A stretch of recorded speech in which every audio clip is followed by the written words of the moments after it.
Hello guys. അപ്പോൾ നമ്മൾ explain ചെയ്യാൻ പോകുന്നത് കോബ്ര കൈ സീരീസിൻ്റെ സീസൺ 6ൻ്റെ പാർട്ട് 2 ആണ്. മൊത്തത്തിൽ 5 എപ്പിസോഡാണ് പാർട്ട് 2ൽ വരുന്നത്.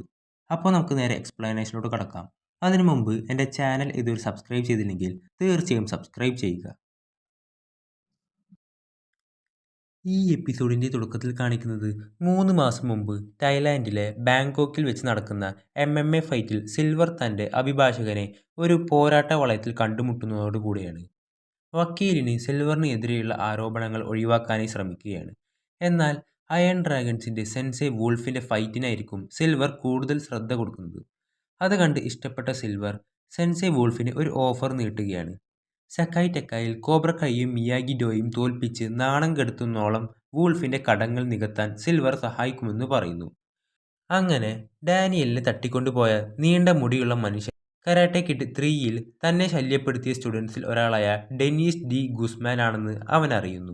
ഇതെല്ലാം അയാളുടെ കളിയാണെന്ന് അവർ മനസ്സിലാക്കുകയാണ്. അടുത്ത ദിവസം ജോണി, മിഗ്വൽ, കെന്നി എന്നിവർ തിരിച്ചെത്തുകയും ബാക്കിയുള്ള മിയാഗിഡോക്കൊപ്പം സിൽവറിൻ്റെ തിരിച്ചുവരവിനെക്കുറിച്ച് അറിയുകയും ചെയ്യുന്നു. ഇതവരെ വല്ലാതെ ഷോക്കാക്കുന്നു. മറ്റൊരു ഡോജോയുടെ കീഴിൽ പ്രവർത്തിക്കുന്നതിനാൽ സെക്കായ് ടെക്കായ് ഉദ്യോഗസ്ഥർക്ക് സിൽവറിനെ എതിരെ ഒന്നും ചെയ്യാൻ കഴിയില്ല. ശേഷം ഡേവോൺ കെന്നിയുടെ അടുത്തേക്ക് ചെല്ലും. നീ എന്നോട് എങ്ങനെ ക്ഷമിക്കുമെന്ന് എനിക്കറിയില്ല. വീണ്ടും സോറി ചോദിക്കുകയാണ്. ഈ ഒരു കാര്യം ഓർത്ത് ഓരോ ദിവസവും ഞാൻ റിഗ്രറ്റ് അടിച്ചുകൊണ്ടിരിക്കുകയാണ്. കെന്നി, ഞാൻ ഇതിനെപ്പറ്റി ഒരുപാട് പ്ലെയിനിലിരുന്ന് ആലോചിച്ചു. എനിക്ക് നിന്നോട് ഒരു പ്രശ്നവുമില്ല. ഇപ്പോഴും ഇഷ്ടം മാത്രമേ ഉള്ളൂ എന്ന് പറഞ്ഞ് അവർ വീണ്ടും കമ്പനിയാവുന്നു. ഇത് കണ്ടുകൊണ്ട് നിന്ന ഡെമിട്രി സാമിനോട്, മിഗുൽ തിരിച്ചു വന്നില്ലേ, പിന്നെ ഇവനെന്താ ഇവിടെ? ഹോക്ക്, ഇനി അവനാണ് ഡേവോണിന് പകരം ഫൈറ്റ് ചെയ്യാൻ പോകുന്നത്. ഡെമിട്രി, എൻ്റെ ഒരു സംശയമാണ്. സിൽവർ തിരിച്ചു വന്ന അതേ സമയത്ത് എങ്ങനെയാ ഇവനും വരാൻ പറ്റിയത് എന്നായിരിക്കും അവൻ ചോദിക്കുന്നത്. ശേഷം സെക്കായ് ടെക്കയുടെ ഫൈനൽ ഇവൻ്റ് ആയിരിക്കും നടക്കാൻ പോകുന്നത്. അവിടുന്ന് എക്സൽ സാമിൻ്റെ ബോയ്ഫ്രണ്ടായ മിഗുവലിനെ ഇങ്ങനെ തുറച്ചു നോക്കുന്നുണ്ട്. ഈ ഫൈറ്റ് എങ്ങനെയാണെന്ന് വെച്ചാൽ ഒരു സർക്കിളിൻ്റെ ഉള്ളിൽ നിന്ന് ഫൈറ്റ് ചെയ്യണം. അതിൽ നിന്ന് പുറത്തു പോകാൻ പാടില്ല. ഫൈറ്റ് ചെയ്യുന്ന ആൾക്ക് എപ്പോൾ വേണേലും പാസ് ചെയ്ത് ടീമിലെ വേറെ ആളെ ഫൈറ്റിന് ഇറക്കാം. അങ്ങനെ ഫൈറ്റ് ആരംഭിക്കും. ഓരോരുത്തരും ഫൈറ്റ് ചെയ്യാനായി തുടങ്ങും. അതിനനുസരിച്ച് പാസ് ചെയ്യുന്നുമുണ്ട്. ഒരാൾക്ക് ഫൈറ്റ് ചെയ്ത് ക്ഷീണിച്ചാൽ അല്ലെങ്കിൽ പറ്റില്ലെന്ന് തോന്നിയാൽ ഉടനെ പാസ് ചെയ്യാം. അങ്ങനെ കോബ്ര കൈ ആണേലും അയൺ ഡ്രാഗൺ ആണേലും ഒടുക്കത്തെ ഫൈറ്റ് ആയിരിക്കും. ആക്സലിനെ ഒന്നും തൊടാൻ പോലും പറ്റുന്നുണ്ടാവില്ല. അതുപോലെ കോണിനെയും. ഇനിയായിരിക്കും മിയാഗിഡോയുടെ ഊഴം. ഡെമിട്രി ആയിരിക്കും ഫൈറ്റ് ചെയ്യുന്നത്. അങ്ങനെ ഫൈറ്റ് ചെയ്തുകൊണ്ടിരിക്കുന്നതിനിടയിൽ ഹോക്ക് പാസിനായി കൈ നീട്ടുന്നുണ്ടെങ്കിലും അവൻ കൊടുക്കില്ല. ഇത് ഞാൻ നോക്കിക്കോളാമെന്ന് പറയും. അപ്പോൾ തന്നെ ഒരടി കിട്ടുമ്പോഴാണ് അവൻ സാമിന് പാസ് ചെയ്യുന്നത്. അവൾ കുറച്ച് ഫൈറ്റ് ചെയ്യുമ്പോഴേക്കും മറ്റവൻ അതൊരു ഗേളിന് പാസ് ചെയ്യും. അതിലവൾ ഫൈറ്റ് ചെയ്ത് പോയിന്റ്സ് നേടുന്നു. ഉടനെ ഹോക്കിന് പാസ് ചെയ്യും. ഓപ്പോസിറ്റ് സൈഡും പാസ് ചെയ്യും. ആ ഫൈറ്റിൽ ഹോക്ക് നല്ലോണം വിയർക്കും. അതിനിടയിൽ കെന്നി പാസ് ചോദിക്കുമ്പോൾ മറുഭാഗത്ത് നിന്ന് ഡെമിട്രി അത് കൊടുക്കരുത്, അവൻ ചതിക്കൂ എന്ന് പറയുന്നുണ്ട്. ആ സമയം ടെറിയെ നോക്കും. അങ്ങനെ കെന്നിക്ക് കൊടുക്കേണ്ട പാസ് അവൻ ഓർഡർ തെറ്റിച്ച് റോബിക്ക് കൊടുക്കും. ഇതോടെ റോബി ആകെ കൺഫ്യൂഷൻ ആവുകയാണ്. അവനൊന്നും ചെയ്യാൻ പറ്റാതെ കുറേ അടി വാങ്ങും. അതിനിടയിൽ മിഗുവലിന് പാസ് കൊടുക്കാൻ നോക്കുമ്പോഴേക്കും അവന്മാർ തടയും. അങ്ങനെ എതിരാളികൾ പോയിന്റ്സ് നേടുന്നു. അവിടുന്ന് മിഗുവൽ ഹോക്കിനോട്, കെന്നി അവിടെ ഉണ്ടായിട്ടും എന്താ അവനൊരു ചാൻസ് കൊടുക്കായിരുന്നു? അതിന് ഇവനെയൊക്കെ വിശ്വസിക്കാൻ പറ്റുമോ? അവൻ വിശ്വസിച്ചാൽ എന്താ? എന്തായാലും നിന്നെയും ഡെമിട്രിയും പോലെ അടി വാങ്ങിക്കൂട്ടില്ല. ഡെമിട്രി, അന്ന് നീ പാൻറ് തൂറിയിട്ട് പോയതാ, പിന്നെ ഇപ്പോഴാ പൊങ്ങുന്നത്. സിൽവർ വന്ന അതേ സമയത്ത് തന്നെ കോയിൻസിഡൻസ് ആയി വന്നാണോ നീ? കെന്നി, ഞാൻ എൻ്റെ ടീമിനെ ജയിപ്പിക്കാനാണ് ഇവിടെ വന്നത്. എന്നിട്ടൊരു ചാൻസ് എങ്കിലും എനിക്ക് തന്നോ? പെട്ടെന്ന് റോബി, ഇപ്പോൾ ഞാൻ കാരണമല്ലേ തോറ്റത് എന്ന് പറഞ്ഞിട്ട് അവിടുന്ന് പോവുകയാണ്. സമാധാനിപ്പിക്കാൻ മിഗുവൽ ചെല്ലുന്നതിനിടയിൽ ആക്സൽ ഒന്ന് തട്ടിയിട്ട് പോകും. ഇവൻ എന്താ കേട്, കുറേ നേരമായല്ലോ എന്നായിരിക്കും മിഗുവൽ ചോദിക്കുന്നത്. ശേഷം ക്രീസ് ലോക്കർ റൂമിലേക്ക് വരുമ്പോൾ അവിടെ അയാളുടെ ലോക്കർ തുറന്നിട്ടതായി കാണും. പെട്ടെന്ന് അതിൽ നോക്കുമ്പോൾ അതിൽ അയാളുടെ കത്തി കാണില്ല. ജസ്റ്റ് ആ കേസ് മാത്രം ഉണ്ടാവും. അതിൽ ടെറിയുടെ മസാജ് സെൻറ്ററിൻ്റെ ഇൻവിറ്റേഷൻ ആയിരിക്കും ഉള്ളത്. ക്രീസ്, നീ എൻ്റെ കത്തി മോഷ്ടിക്കലടാ എന്ന് ചോദിച്ച് ടെറിക്കിട്ടൊന്ന് കൊടുക്കും. എവിടെയത് എന്ന് ചോദിക്കുമ്പോഴും ടെറി ചിരിച്ചുകൊണ്ട്, നീ എന്ത് തേങ്ങയാ പറയുന്നത്, എനിക്കൊന്നും മനസ്സിലാവുന്നില്ല.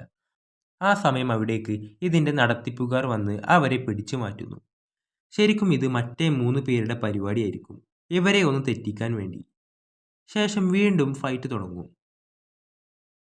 അതിൽ ടോറി തോൽക്കുകയാണ്. അവളുടെ ഫോക്കസ് മുഴുവനും റോബിയിലേക്ക് പോകുന്നു. അങ്ങനെ റെഡ് ടീംസ് ആയിരിക്കും ജയിക്കുന്നത്. ശേഷം ടെറി കെന്നിയെ കണ്ട് അവൻ്റെ അടുത്തേക്ക് ചെല്ലും. കണ്ടതിൽ സന്തോഷം. നിങ്ങൾക്കെന്താ വേണ്ടത്?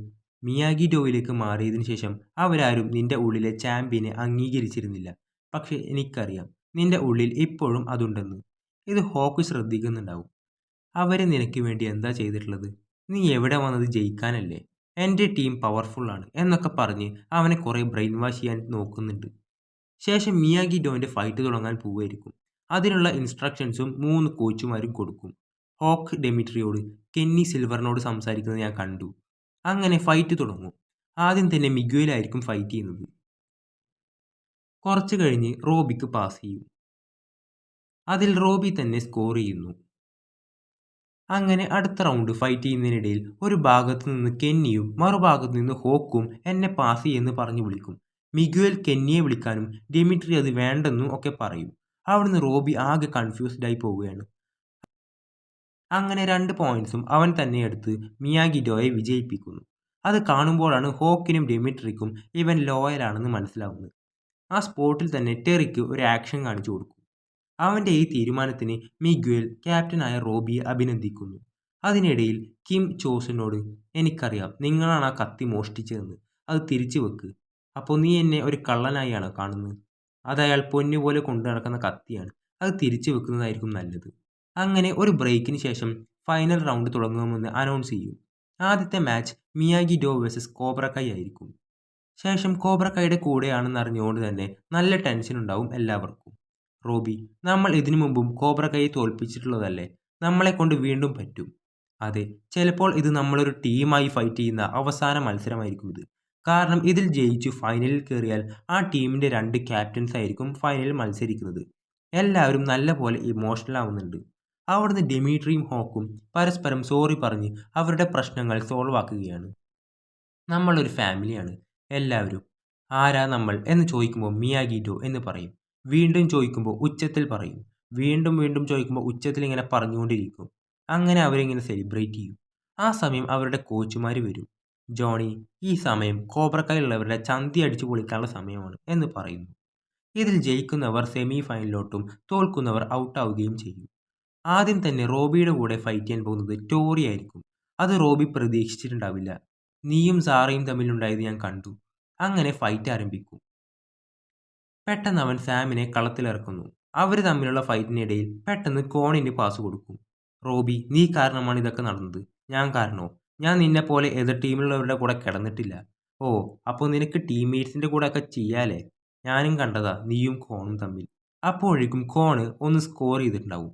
പെട്ടെന്ന് മിഗ്വേലിന് പാസ് കൊടുക്കും. കോൺ വേറെ ഒരുത്തനും. ടോറി റോബിയോട് അതവൻ നിന്നെ ദേഷ്യം കയറ്റാനായി ചെയ്തതാ, ഞങ്ങൾ തമ്മിൽ ഒന്നുമില്ലെന്ന് പറയും. ഇത് കേട്ട റോബിക്ക് നല്ല ദേഷ്യം വരികയാണ്. മറുഭാഗത്ത് മിഗ്വേൽ അടിച്ച് പോയിന്റ്സ് നേടിയിട്ടുണ്ടാവും. 1-1 സ്കോർ. അടുത്തത് ഡെമിട്രി ഇറങ്ങും. കുറച്ചു നേരം ഹോൾഡ് ചെയ്ത് പെട്ടെന്ന് അവൻ ഹോക്കിനെ ഇറക്കും. വീണ്ടും ഡെമിട്രിയെ പാസ് ചെയ്യുന്നു. പെട്ടെന്ന് ഹോക്കിനെ വീണ്ടും ഇറക്കും. എന്നിട്ട് കോബ്രക്കയിലുള്ളവർ ഒരു റെസ്റ്റ് പോലും കൊടുക്കാതെ ആരെയും പാസ് ചെയ്യാൻ ടൈം കൊടുക്കാതെ ഇവർ രണ്ടുപേരും മാറി മാറി വന്ന് ഫൈറ്റ് ചെയ്യും. അതിനിടയിലാണ് ഡെമിട്രി കെന്നിക്ക് പാസ് കൊടുക്കുന്നത്. അങ്ങനെ പാസ് കിട്ടി കോൺ വരും. അതുപോലെ മിഗ്വേലും. അതിൽ കോൺ സ്കോർ ചെയ്യുന്നതോടെ 2-2 സ്കോർ. ഇനി പോയിന്റ്സ് കിട്ടുന്ന ടീമായിരിക്കും ജയിക്കുന്നത്. അതിൽ ക്യാപ്റ്റനായ റോബി ആയിരിക്കും ഫൈറ്റ് ചെയ്യുന്നത്. അവന് കോണിനോട് നല്ല ദേഷ്യം ഉണ്ടായിരിക്കും. അതവൻ ഇതിലൂടെ തീർക്കാനായിരിക്കും നോക്കുക. അതിൽ റോബി അവൻ്റെ മോന്ത ചവിട്ടി പൊളിക്കുന്നു. അതോടെ മിയാഗിഡോ അതിൽ വിജയിക്കുകയാണ്. എല്ലാവരും ഇത് നന്നായി തന്നെ ആഘോഷിക്കും. കോണിൻ്റെ കിളി മൊത്തം പോയിട്ടുണ്ടാകും. ശേഷം ടെറി ഡാനിയലിനെ അഭിനന്ദിക്കും. എന്നിട്ട് ഇത് എൻ്റെ ഒരു ഗിഫ്റ്റ് ആണെന്ന് പറഞ്ഞ് സെക്കായ് ടെക്കായുടെ വർഷങ്ങളായിട്ടുള്ള റെക്കോർഡ്സ് ആയിരിക്കും അവൻ കൊടുക്കുന്നത്. ഇത് കണ്ട് ജോണിയും ചോസനും അവിടെ എത്തും. മിയാഗി പാർട്ടിസിപ്പേറ്റ് ചെയ്ത വർഷത്തിലുള്ളതായിരിക്കും അത്. അതിൽ മിയാഗിയുടെ ഫൈനൽ സ്കോറായി കാണിക്കുന്നത് ഡെത്ത് എന്നായിരിക്കും. സെക്കായ് ടെക്കായി ഫൈനൽ മരണത്തിൽ ചെന്നായിരിക്കും അവസാനിച്ചത് എന്നായിരിക്കും അത്. ശേഷം ക്രീസ് അയാളുടെ ലോക്കറിൽ നോക്കുമ്പോൾ അവിടെ ആ കത്തി ഇരിപ്പുണ്ടാവും. ഞാൻ അവസാനിച്ചു എന്ന് പറയാതെ ഇവിടെ ഒന്നും അവസാനിക്കില്ല എന്ന് അയാൾ പറയുന്നതും കാണിച്ചുകൊണ്ടാണ് ഈ എപ്പിസോഡ് അവസാനിക്കുന്നത്. അപ്പോൾ അടുത്ത എപ്പിസോഡുമായി ഉടൻ വരുന്നതാണ്. ആ എപ്പിസോഡുകളെല്ലാം മിസ്സാവാതിരിക്കാനായി ഈ ചാനൽ ഒന്ന്